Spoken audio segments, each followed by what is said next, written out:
I was really trying to understand from your writings how someone is to build their self-awareness. It's almost like the unknown unknown. If you don't have it, how do you build the thing? Well, I know a good exercise for that. It's like a prayer in some sense. In fact, I would say it's proper prayer. If you want to know something about yourself, sit on your bed one night and say to yourself, you got to mean this. Like, you got to be desperate. This is no game, this. It's like, my life is not everything I want it to be.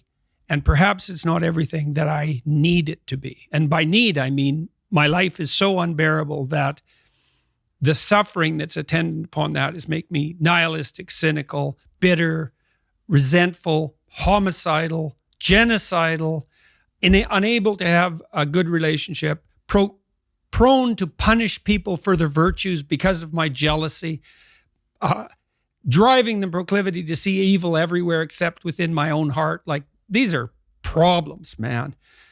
And you ask yourself, you sit on the bed and say, okay, man, I'm ready to learn something. Like, what's one thing I'm doing wrong that I know I'm doing wrong, that I could fix, that I would fix?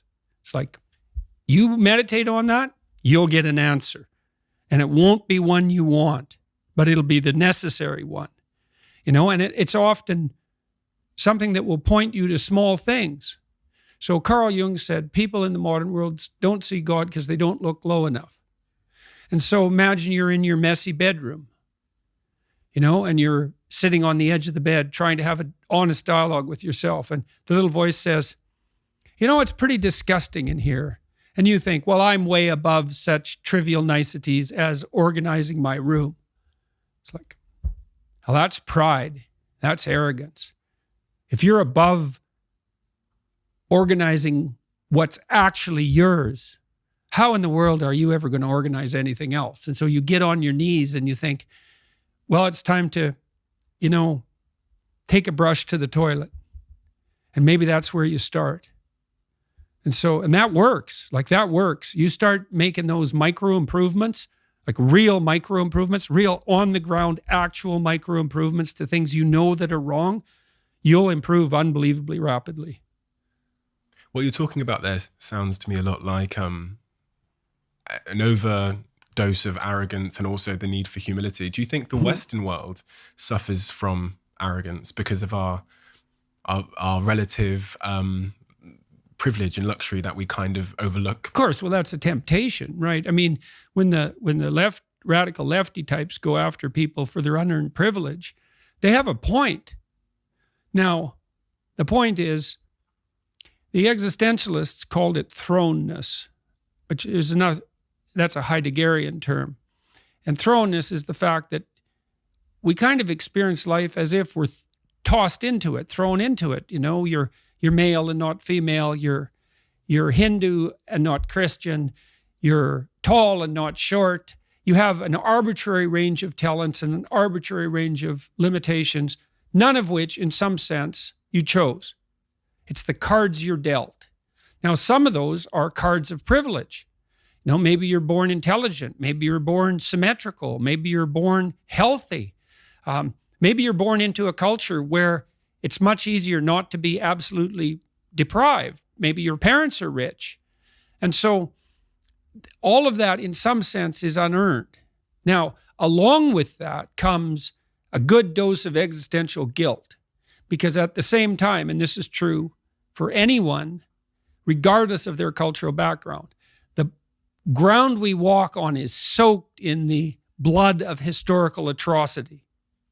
And so that's on you because, people think, well, who's the Nazi? Well, it's the fascist, or who's the radical communist? It's the radical left-wing ideologue. And the fundamental truth of the matter is that's best dealt with as a spiritual matter, is the adversary is within, really, most profoundly. And so you have to take the responsibility for that historical atrocity onto yourself. I was talking to Guy Ritchie this week about his movie King Arthur. It's quite an interesting movie in many ways. And when Arthur, who could be the hero, takes the sword, he's so overcome by visions of his murderous uncle that he can't pick up the weapon. Well, think about that. Now, you have weapons at your disposal, but they've been used by your murderous uncle. How dare you wield them? And the answer is, maybe it's easy just to leave the sword on the ground because you do want to be responsible for atrocities going forward, and don't think you couldn't be, and don't think you might not enjoy it. And so the way you pay for your privilege is with your virtue. I mean that most particularly. You have these opportunities and this existential guilt. And the way you expiate that and atone is by doing your best to live the best possible life you can manage, to speak the truth, to treat people with respect, to abide by the principles of the dignity of the individual, and to put your house in order. And that's how you pay for your unearned privilege. All of us. And we all have our privileges and our curses, you know. All of us have that. That's why it's not useful to be envious of people. You know, you're a young man, you see someone drive by in a Ferrari with a blonde, and you think, my God, he's got everything. And, you know, the woman in the car is a prostitute who's got a cocaine addiction, and her life is just one catastrophe after another. And he's had to lie and cheat his way into this position, and he's afraid that everything's going to come crashing down on him. And that's what you're jealous of. And it's just not that profound. You don't want someone else's fate. Man, your fate's enough, and your adventure's enough. It's plenty. It's more than you can ever fully realize.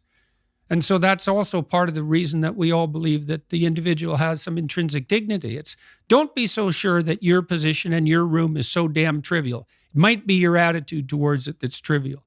And if you're in dire straits and dire circumstances, just look at how much opportunity you have to make things better. So, not that it's easy. You don't even want it to be easy.